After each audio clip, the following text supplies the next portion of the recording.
Hello दोस्तों, कैसे हो? आपका स्वागत है त्रिपाण स्टडी सेंटर में। आज जो हम करने जा रहे हैं बीए फाइनल ईयर। देखिए, बीए फाइनल ईयर के जो है ये सेमेस्टर फिफ्थ है। सेमेस्टर फिफ्थ में जो हम आज करेंगे है पॉलिटिकल साइंस, जिसमें हम competitive political system UK and USA के विषय में चर्चा करेंगे।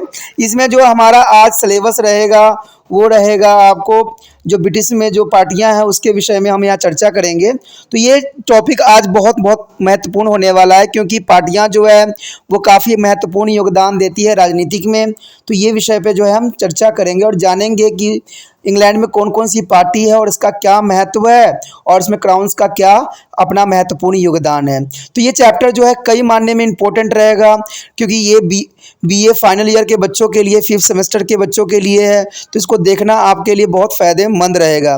लेकिन आपको पता है कि चैप्टर स्टार्ट करने से पहले एक बात जो मैं हमेशा कहता हूँ, जिसको आपको सोचना भी चाहिए, विचार भी करना चाहिए और अमल भी करना चाहिए कि जब भी वीडियो देखिए पूरा देखिए, क्योंकि अधूरा जानकारी सदैव खतरनाक होता है। साथ में एक इंपॉर्टेंट बात ये भी रहता है, अगर आप पहली बार वीडियो देख रहे हो तो लाइक शेयर सब्सक्राइब करना मत भूलना। क्योंकि दोस्तों लाइक कीजिएगा तो बनाने वाले का मनोबल बढ़ता है, सब्सक्राइब कीजिएगा तो इससे ये होता है कि जब भी मैं कोई वीडियो डालूंगा उसका नोटिफिकेशन आपको समय रहते मिल जाएगा। और देखिए, शेयर का मतलब ये होता है कि आपके थ्रू ना जाने किन बच्चों को हेल्प मिल जाए, ये आप भी नहीं जानोगे। इसलिए जो है आप शेयर जरूर करो, ठीक है। व्हाट्सएप स्टेटस पे भी लगाओ। दोस्तों आरएनएसएस सेंटर जो कई मानने में बहुत से बच्चों के लिए हेल्पफुल है, चाहे वो 8th क्लास हो, 9th 10th 11th 12th हो, चाहे वो एनआईएस बोर्ड के बच्चे हों, ठीक है, चाहे बीए एमए के बच्चे हो, सभी क्लासों के लिए कुछ ना कुछ जो है त्रिपाण एनएसएस सेंटर में उपलब्ध है। तो इसलिए आपके लिए ज़रूरी है कि आप सब्सक्राइब करके इसको चैनल को जो है सेव कर लो, नहीं तो बाद में अगर रिसर्च करोगे तो शायद आपको ये चैनल प्राप्त ना हो। तो इसलिए सोचना नहीं, विचार नहीं करना है, सब्सक्राइब करके जो है अपने पास सेव करना है। दोस्तों ये तो बात था आपके लिए, लेकिन अब देखते हैं हमारा आज टॉपिक क्या है। राजनीतिक दल। राजनीतिक दल जो कि काफ़ी इम्पोर्टेंट हमारा है, ये फिफ्थ सेमेस्टर के बच्चों के लिए पॉलिटिकल साइंस है। कहते हैं जिस देश में प्रजातंत्र है उस देश की राजनीतिक दलों का होना अत्यंत अनिवार्य है। कहते हैं दोनों अभिन्न अंग होते हैं। अगर दल नहीं होंगे और प्रजातंत्र नहीं होगा तो किसी भी राष्ट्र का चलना संभव नहीं है। राजनीतिक दलों के बिना प्रजातंत्र की सफलता भी नहीं मिल सकती है और दूसरी ओर राजनीतिक दलों का विकास प्रजातंत्र में ही हो सकता है। तो ये काफ़ी इंपॉर्टेंट बात रखता है यहाँ पर। अगर बात करें हम प्रजातंत्र में शासन का आधार जनमत होती है। देखिए दोस्तों, यहाँ पर जो है प्रजातंत्र में शासन का आधार जो होती है जनमत। जनमत का मतलब तो जनता के द्वारा चुना गया व्यक्ति जो होता है श्रेष्ठ होता है, और जनमत के निर्माण में राजनीतिक दलों का विशेष हाथ रहती है। इसमें बहुत से साइंटिस्टों ने अपने विचार और अपने विचारधाराओं को यहाँ रखा है, लेकिन अगर हम प्रोफेसर मिनरो की बात जाने तो इन्होंने साफ शब्दों में कहा था कि स्वतंत्रता राजनीतिक दल की लोकतंत्र सरकार का एक दूसरा नाम है। यानी स्वतंत्र राजनीतिक दल, यानी जो राजनीतिक दल वो दल होते हैं जो किसी के अंदर कार्यकाल नहीं करते। यानी उन्होंने बहुत इंपॉर्टेंट बात यहाँ पर दर्शाने की कोशिश किया है कि स्वतंत्रता, यानी स्वतंत्रता राजनीतिक दल की लोकतंत्र सरकार का दूसरा नाम है। यानी हर राष्ट्र जो है अपने आप को स्वतंत्र रखना चाहता है, वहाँ की प्रजा जो है स्वतंत्र रह के अपना जीवन यापन करना चाहती है। कोई भी जनता जो है पराधीनता की बेड़िया में नहीं करना चाहती है। तो इंग्लैंड में इन बातों को सबसे पहली जो है प्रायोरिटी रखी गई। इंग्लैंड में प्रजातंत्र की सफलता का सहारा राजनीतिक दलों पर ही है, और कहते हैं इंग्लैंड में तो राजनीतिक दलों का महत्व और भी अधिक है, क्योंकि इंग्लैंड में संसदीय सरकार को अपनाया गया है। ठीक है, इंग्लैंड में जो है प्रजातंत्र का अपना एक महत्व है, क्योंकि वहाँ पर जो है संसदीय सरकार को अपनाया गया, और संसदीय सरकार जो है राजनीतिक दलों के बिना नहीं चल सकती है। ये बात यहाँ पर इम्पोर्टेंट रखता है। और जिस दल को आम चुनाव में बहुमत प्राप्त होती है उसी दल की सरकार स्थापित भी हो जाती है। ये कई मानने में कई देशों में देखने को मिला है, जिसका बहुमत होता है, जिसका बहुमत प्राप्त होती है उसी की सरकार स्थापित हो जाती है, और जिस दल की बहुमत प्राप्त नहीं होता है उस दल को विरोधी दल के रूप में सदैव कार्य करना पड़ता है। और कहते हैं विरोधी दल, ये नहीं कि विरोधी दल उनका अस्तित्व ही नहीं होता, उनका भी एक महत्वपूर्ण योगदान होता है। तो इस प्रकार जो है संसद सरकार में विरोधी दल का होना भी कई मानने में इम्पोर्टेंट रहता है। और इस प्रकार संसदीय सरकार जैसे इंग्लैंड में अपनाया गया है दलों पर आधारित होती है।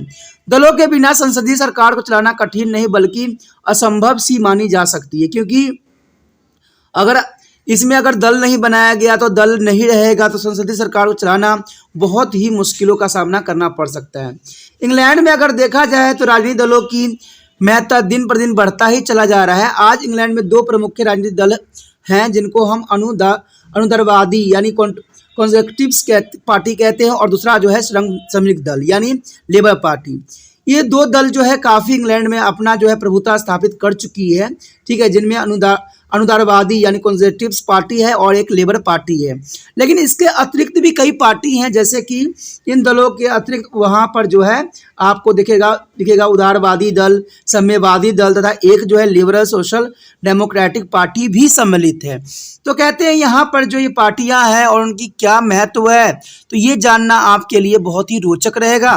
तो चलिए देखते हैं पहले पार्टी के विषय में, जो अनुदारवादी को जो है फॉलो करती है, तो उसमें क्या विचारधारा है और किन्होंने बनाया है इनको उसको।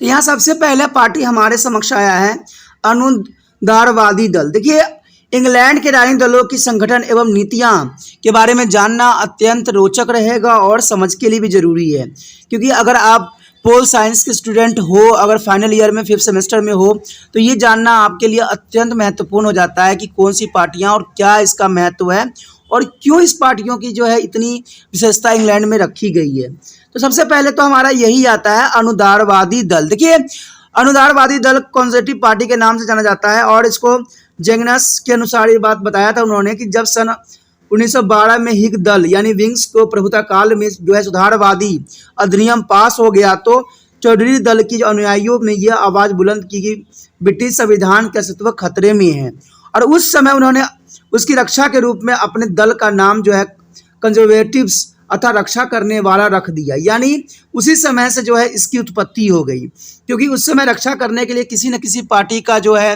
हाथ ऊपर करना जरूरी था। तो इसमें जो है उन्होंने अपना योगदान दिया।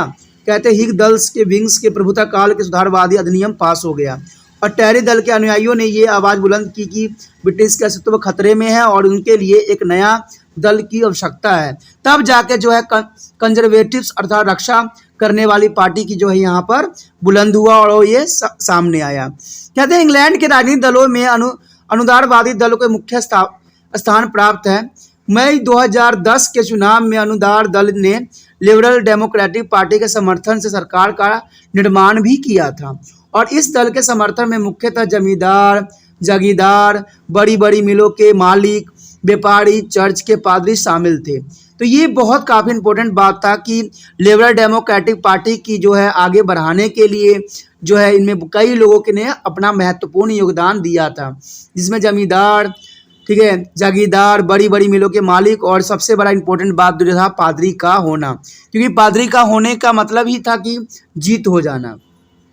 संसद में प्रायः उच्च मध्य वर्ग के लोग ही अनुदार दल के सदस्य होते हैं। चुनाव जीतने के लिए अनुदान दल को प्रायः मध्य वर्ग एवं श्रमिक वर्ग को मतदाताओं का भी सहारा लेना पड़ता है। वर्तमान समय में दल की संख्या जो है लगभग 25 लाख है। देखिए, अभी के समय में अगर देखा जाए तो इसमें जो है दल की संख्या जो है 25 लाख है, और कहते हैं इसमें मध्य वर्गीय लोग के भी अपना एक महत्वपूर्ण योगदान रहता है। अगर बात करते हैं हम इसके संगठन का, ऑर्गेनाइजेशन का, तो कहते हैं अनुदान दल का संगठन बहुत आसान है, ठीक है। इस दल की सबसे छोटी इकाई यह लोकल कंजर्वेटिव एसोसिएशन है, यानी सबसे छोटी इकाई। यह छोटी इकाई पार्टी में नए सदस्यों को शामिल करती है। जो नए सदस्य होते हैं उनको छोटे ही जो है ऑर्गेनाइजेशन में सम्मिलित होना पड़ता है, तब जाके वो बड़े ऑर्गेनाइजेशन में अपना महत्वपूर्ण योगदान देते हैं। यह इकाई अपनी एक जो है कार्यकारिणी समिति यानी एग्जीक्यूटिव कमेटी के द्वारा करती है, और इस समिति में कई अध्यक्ष, सचिव तथा कोषाध्यक्ष को शामिल किया जाता है।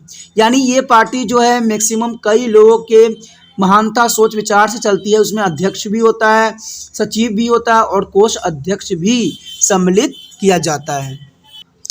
यहाँ पर अगर देखा जाए तो यह इकाई पार्टी के सदस्य की संख्या को बढ़ाने का सदैव प्रयत्न करती रहती है। तो ये भी एक राजनीति एक चाल है, एक समझ है कि जितना हो सके लोगों को जो है अपने पार्टी का सदस्य बनाना, और इससे क्या होता है पार्टी मजबूत होती है, तथा इसके साथ ही निर्वाचन के लिए उम्मीदवारों का चुनाव भी उन्हीं में से की जाती है। यह इकाई पार्टी के सिद्धांत एवं नीतियों की व्याख्या करती है ताकि साधारण जनता भी इस नीति को समझ सके, क्योंकि जब जनता को नीति की समझ होगी तो वो पार्टी के विषय में अच्छे से जान भी सकेंगे। इन इकाइयों के ऊपर एक बड़ी संस्था है जिसका नाम जो है अनुदान है, और संसदीय मंडलों की राजनीतिक यूनिट यानी national unit of conservatives and unit of association नाम है। इसमें एक अध्यक्ष, एक सभापति, 3 उप सभापति तथा 2 सचिव होते हैं। इनके मुख्य कार्य जो है चुनाव क्षेत्र में दलीय संघों की स्थापना करना और दल के समस्त संगठनों में समस्त स्थापित करना, दल के केंद्रीय कार्यालय से संबंधित बनाए रखना भी इनका एक उद्देश्य होता है।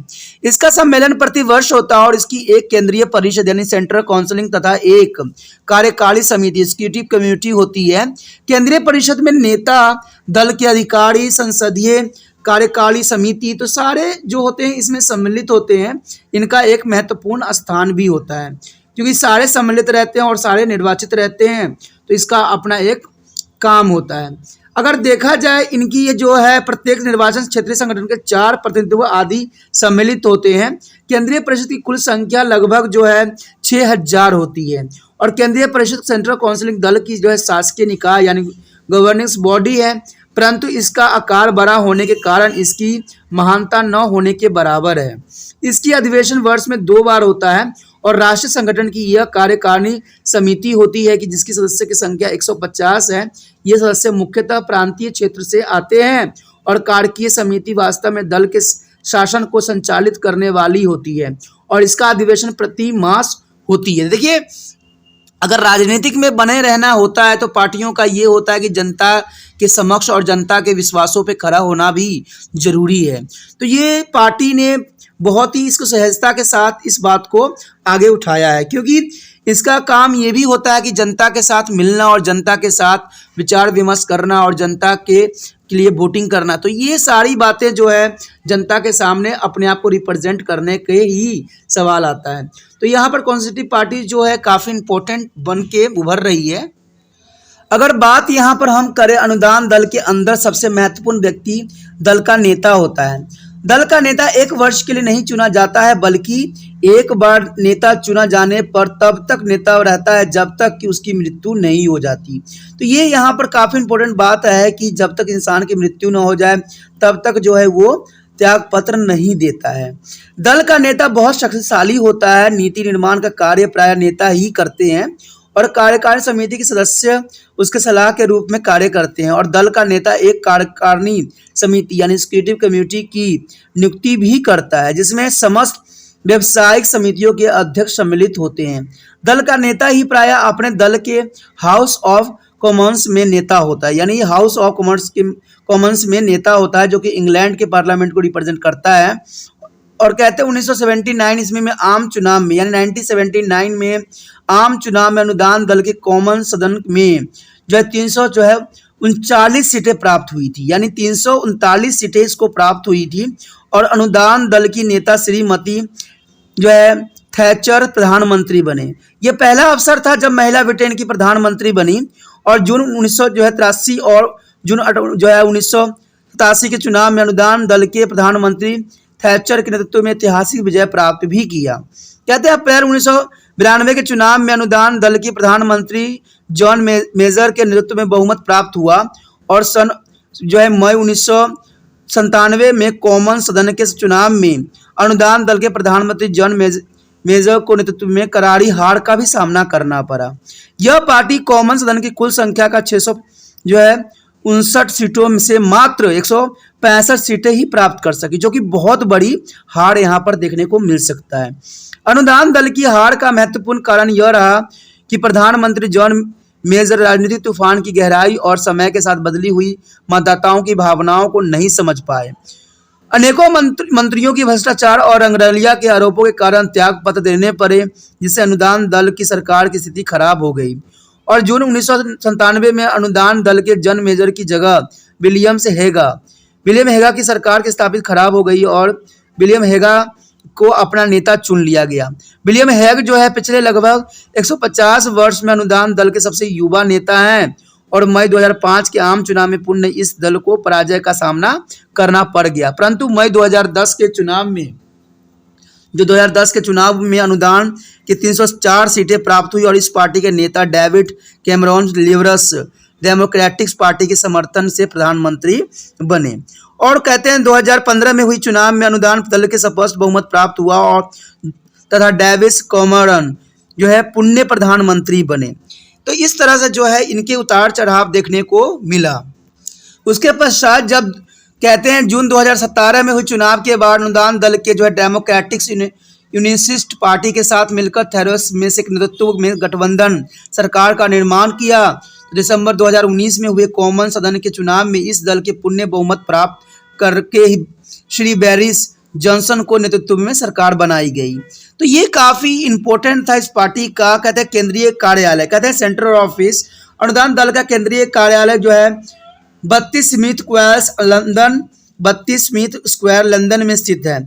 यह कार्यालय पार्टी अध्यक्ष के देखरेख में सारा प्रबंधकीय कार्य करता है। यदि अनुदान दल की सरकार बनी है तो इस समय जो है प्रधानमंत्री को ही दल का नेता माना जाता है। अगर हम यहाँ बात करें अनुदारवादी दल की सिद्धांत यानी प्रिंसिपल ऑफ कंजर्वेटिव पार्टी की क्या प्रिंसिपल है, तो ये अत्यंत महत्वपूर्ण बात रहेगा यहाँ पर कि इसके प्रिंसिपल किस बेस पे कार्य करते हैं। अनुदारवादी दल, जैसे कि इसका नाम है, पुरानी संस्थाएं और विचारधाराओं को बनाए रखने में पक्ष में है, यानी पुराने विचारधाराओं को लेकर चलना ही कंजर्वेटिव पार्टी का एक मेन लक्ष्य है। इस दल का विश्वास है कि पुरानी संस्थाओं को रीति रिवाज एवं परंपराओं में कोई खास परिवर्तन नहीं आना चाहिए। अनुदार दल नीति, संपत्ति और जो स्थापित चर्च, राज, मुकुट, साम्राज्य और देश विदेश की पूंजीवाद कुलीन के वर्ग के प्रमुख समर्थक है। तो ये काफ़ी इनके बात जो है पुराने समय को लेकर चलना ही सबसे बड़ी इनके लिए घातक सिद्ध हो रहा है। इंग्लैंड में राजतंत्र बने रखने का कारण अनुदारवादी दल भी है, क्योंकि इंग्लैंड में जो अगर राजतंत्र बना हुआ है तो इसका कारण सबसे बड़ा जो है अनुदारवादी दल ही है। यह दल राजा और समस्त शक्तियों का स्रोत माना जाता है और यह दल राजा की शक्तियों को कम करने के पक्ष में नहीं है और यह दल चाहता है कि अधिक से अधिक शक्तियां राजा को दी जाए। इसका विश्वास है कि राजा के बिना राज्य का कोई अस्तित्व नहीं है। चलिए, ये विचारधारा तो काफ़ी मानने में इम्पोर्टेंट भी है और सिद्धांत भी देखा जाए तो, क्योंकि राजा के ये फेवर में पार्टी सदैव रही है।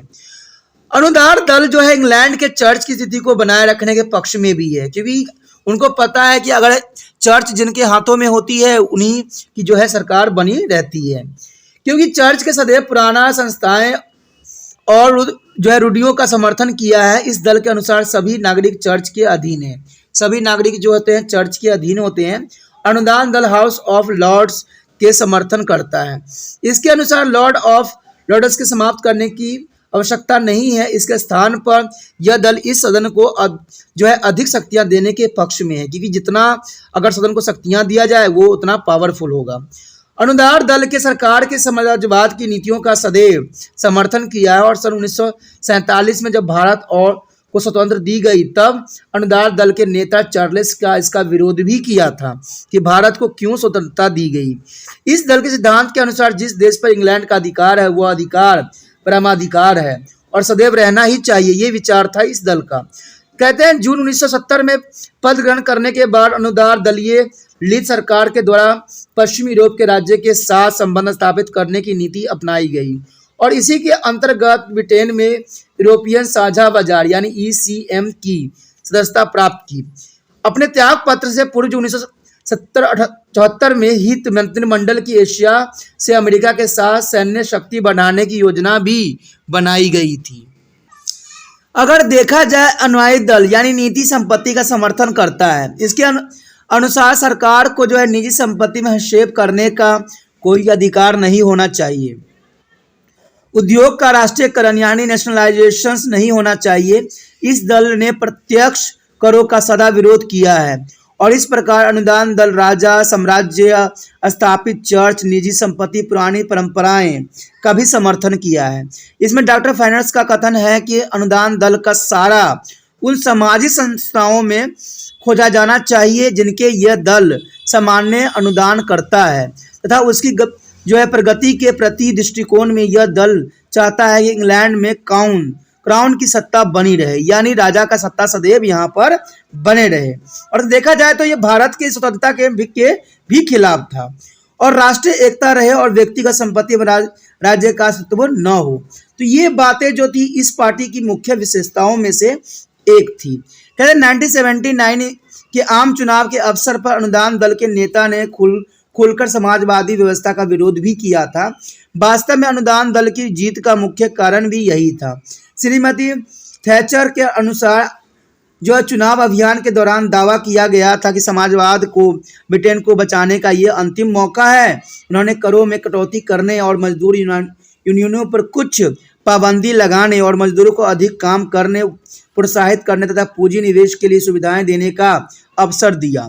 अनुदान दंड के अग्रवादी जो है तत्व महंगाई और बेरोजगारी के वातावरण में भारतीय मूल के निवासियों के विरुद्ध भी हो गए। तो ये काफी बहुत बड़ा संकट का सामना था। अनुदान दल यूरोपीय समुदाय के इंग्लैंड को बाहर निकालने के पक्ष में है और यूरोप में एक सामान्य मुद्रा बनाने के पक्ष में है। अनुदान पार्टी जो है कश्मीर के मामले पर मध्यस्थता करने का समर्थन भी करता है। यदि दोनों देश भारत और पाकिस्तान ब्रिटेन के समझौता करने को कहे तो अनुदान पार्टी यह भी चाहता है कि कश्मीर समस्या के हल करने के लिए होने वाली वार्ता की पूरक शर्त यह होनी चाहिए कि आतंकवाद भारी समर्थन पर रोक लगे। तो ये कई मानने में इस पार्टी की जो है अपनी विशेषता है और अपनी रूल रेगुलेशन है, लेकिन फिर भी देखा जाए तो ये पार्टी काफ़ी इंग्लैंड के लिए महत्वपूर्ण है। बेसिकली इसका विचारधारा जो है पुरानी है, लेकिन इसने जो है इंग्लैंड को जो है रीढ़ की हड्डी बनाई है। और कहते हैं राजा का अस्तित्व अभी तक इसलिए बना हुआ है क्योंकि ये पार्टी जो है अस्तित्व में है, क्योंकि क्राउन की शक्ति जितनी भी बढ़ रही है वो सारे इसी पार्टी के ही देन है। तो ये पार्टी जो है पुरानी परंपराओं को लेके आगे बढ़ना चाहती है। जब भारत आज़ाद हुआ तो उस समय भी इसने विरोध किया।